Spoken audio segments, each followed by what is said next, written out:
It would have scared Melody. It would have, only she understood why it was acting the way it was, and she didn't blame it for a second. She imagined that if she too was relaxing in the ether and then was unexpectedly yanked into some random witch's hut, she would be clawing at the walls just as frantically. The sigil on the floor pulsed, electricity crackling up and down the chalk with fervor, and Melody had to brace herself against the tornado of wind, struggling to keep her hands in the air, to keep chanting. Arcane magic sapped her energy enough as it was without the extra workout, and this particular incantation was sure to completely put her out of commission for the rest of the day. There was a final giant thrum of energy. It crackled through her, spidering around the room in lightning strikes. The whirling winds ceased as quickly as they had started. Cacophony of noise that had filled the hut for the past hour instantly vanished like a mirage.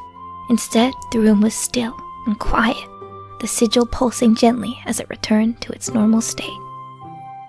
Melody collapsed to the ground, her breath coming in ragged gasps as she tried to recover after summoning up so much power. She rolled onto her back and put a hand to her forehead, closing her eyes for a moment as she leaned against the wall and waited for the exhaustion to pass. It was always like this for a few moments. Shakily getting back to her feet, she willed the blood back into her limbs, rubbing her arms to regain feeling and stretching her legs to get the kinks out. It was routine she'd repeated 1,000 times before, but every time it felt every bit as exhausting as if it were the first time she had ever done it. She had a few minutes before whatever she had summoned would show itself. It always took a few minutes for the veil to thin itself enough. It was like throwing sparks at a sheet of silk. The magic needed to fizzle a bit before it could burn a large enough hole in the fabric for something to make. With a sigh, Melody walked across the room towards the hearth and threw a log into the fire. Her hut was small, but cozy, filled with little treasures collected over the years and decorated with all manner of charms and talismans. Magical implements of all shapes and sizes hung from the walls and from the ceiling, each one imbued with its own power and purpose. Pots filled with various herbs and decorative plants were scattered across the shelves, shelved in every corner that could fit them. There was a small herb garden outside too, but she liked the way the scents mingled, mint and rosemary and thyme swirling in the air and mixing with the smell of the fire. She smiled as she sat down on a stool in front of the hearth, legs crossed. It wouldn't be long now. Hello? The voice was soft and uncertain, so quiet that she almost didn't hear it at first, but it was clearly coming from somewhere in the room. She looked up and saw a blur of light materializing in the space between the door and the ceiling, spiraling downward until it was hovering just a few feet. "Hi," she replied, smoothing out her skirts as she stood. "What's your name?" "Karis." The light pulsed a little brighter for a moment, and then grew dim again, and somehow Melody got the sense that it was thinking. "I'm Melody." She held out her hand, retracting it just as quickly as soon as she realized her mistake. "Sorry, I forgot you didn't have arms.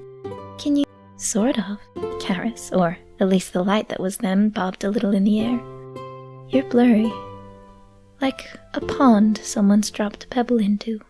What is this?" "Well, I was trying to summon something powerful. There's war brewing, see, and I was hoping for some insight." "I don't know if I can offer that. What sort of war?" "A grim one." Melody made her way over to the stove, filling a kettle and setting it onto the flames. "One that promises more casualties than are necessary, I think. I was hoping to prevent it altogether, really, or hold it off long enough for tempers to cool." There was a beat. The light bobbed gently. Melody held a hand towards the kettle, willing the flames to burn hotter. This sort of conversation was best had. "We have war here too. Or had, I suppose. I'm no stranger to it." "Where is here? Where are you from?" "Meadow on Berrybrook. It's our largest kingdom." Melody tried to shake off the surprise. Arcane magic was meant to tear small holes into the ether, let spirits and gods make their way through for however long they had before it healed itself. But Karis was not a spirit, and they were not a god. If anything, they sounded like a regular person, We don't have anything called that here, Melody said, rolling the information around in her head in the hopes it would begin to make sense.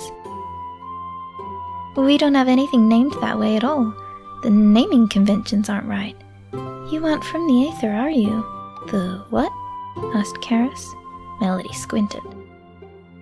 Somehow she seemed to have torn straight through the veil and pierced the other side of it, into an entirely separate dimension, it seemed. She was doing her best to be calm about it. Tea entirely forgotten, she glanced at the clock on the wall. They only had a moment before the connection was broken. Already the light was starting to waver. I'll summon you again, okay? She called as Karis began to fade. I don't know who you are or how I managed to get to you, but I won't let it rest until I figure it out. Karis only managed to bubble before they were gone completely, leaving Melody standing alone in an empty room. The kettle shrieked.